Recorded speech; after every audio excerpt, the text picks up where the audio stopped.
वालेकुम दोस्तों, कभी आपने महसूस किया है कि आप किसी शख्स के साथ बैठे हों और उसकी सोच आप पढ़ लें और आप जान लें उसके झूठ और सच को। ये कोई जादू नहीं है, बल्कि ये तीसरी आंख है। इसे कहते हैं थर्ड आइज़। जब थर्ड आइज़ ओपन हो जाती है तो आप पर सच्चाई खुल जाती है। हर एक आपका वजदान तेज़ हो जाता है और आप लहरें सुन नहीं महसूस करने लगते हैं। लेकिन ये कोई ट्रिक नहीं है, अच्छी तरह सुन लो ये बात। ये कोई ट्रिक नहीं है कि आप सच और धोखे के बीच में कोई फ़र्क खुद महसूस करें।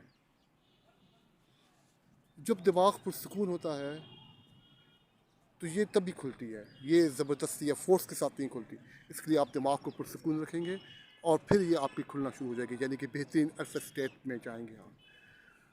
और इसके साथ इसकी जो असल तरीका है, ट्रिक है, वो मुराक़बा है। ये हम आपके आपके वीडियोस में मेरी आएंगी, आप उनको आप ज़रूर सीखिए और देखिएगा। ख़यालात को पुरसकून करें, ख़यालात को पुरसकून करें तो देखें कि आपकी थर्ड आइज़ किस तरह खुलती जाती है। और याद रखें कि जब ये तीसरी आँख खुलती है तो दुनिया नहीं बदलती, बल्कि देखने का नज़रिया बदल जाता है। अगर आप महसूस करना चाहते हैं और इसको खोलना चाहते हैं तो कमेंट्स में ज़रूर यस लिखें और मेरे चैनल को सब्सक्राइब करें ताकि अच्छी अच्छी वीडियोज़ आपको मिल सकें। और मेरे साथ रहें ताकि हम सीखें अंदर की दुनिया, रूहानियत की दुनिया, पुरसकून दुनिया, अल्लाह की तरफ जाने वाला रास्ता और अल्लाह की तरफ जाने वाली दुनिया को सीखें।